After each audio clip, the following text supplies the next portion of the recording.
begitu sangat menyakitkan kami. Tangis kami membuat hati saya semakin hancur. Persiapan yang matang yang dilakukan Putri mulai dari Magelang. Semua saksi-saksi yang ada di situ tidak ada mengetahui dan melihat semuanya. Tapi semua tuntutan yang diberikan sepaket dengan kuat ma'aruf. Jadi betul-betul tidak adil buat kami, orang tua rakyat yang kecil ini tuntutan ini. Mohon Bapak Hakim, tolong kami, berikan kami keadilan. Berikan keputusan semaksimal mungkin buat Putri yang mengetahui semua perencanaan pembunuhan ini. Harapan kami Pak Hakim yang mulia utusan Tuhan. Tolong kami diberi keadilan yang seadil-adilnya Bapak.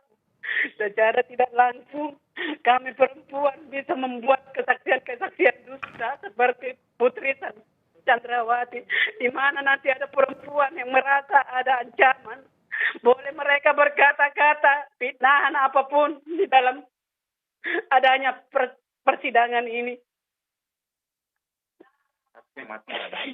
Hukuman yang semaksimal mungkin buat si Putri. Harapan kami, hukuman yang semaksimal mungkin karena dia tidak manusiawi dan dia tidak memiliki hati nurani yang memiliki anak. Dia hanya dia sendiri yang punya perasaan.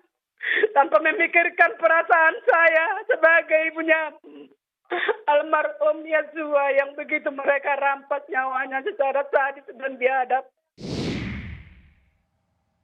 Masih bersama saya Dr. Albert Aris yang merupakan ahli hukum pidana Universitas Trisakti. Ia pernah menjadi saksi ahli yang menguntungkan Richard Eliezer bersama Romo Magnis Suseno. Bung Albert, lagi-lagi kemudian harapannya hanya tinggal di vonis hakim. Berat nih tugas hakim karena begitu kemudian semua mengatakan hanya tinggal di hakim saja. Pengalaman Anda ya melihat banyak perjalanan kasus, kalaupun vonis hakim berbeda dengan tuntutan jaksa, bedanya bagaimana besar sih? Misalnya tadi permintaan Ibu Rosti dari 8 tahun menjadi seumur hidup. Emang itu pernah terjadi? Sangat mungkin Mbak Rosi. Karena Mungkin, ini perkara... tapi pernah terjadi nggak? Pernah terjadi juga. Pernah terjadi kalau kasus korupsi dengan Hakim Agung Artijo Alkostar. Misalnya hanya 4 tahun bisa jadi 15 tahun. Rasanya hanya Artijo yang berani begitu. Ya kita mungkin terinspirasi oleh almarhum Artijo Alkostar ya. Hakim Agung yang berani dan juga bersih gitu ya.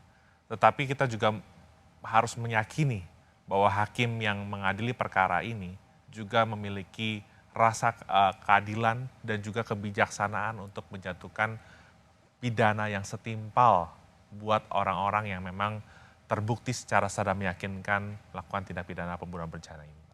Pernah nggak ada dalam sejarah, dalam kasus pembunuhan, orang dari 8 tahun kemudian seperti jadi langsung 2 kali lipat atau misalnya, rasanya nggak pernah ya?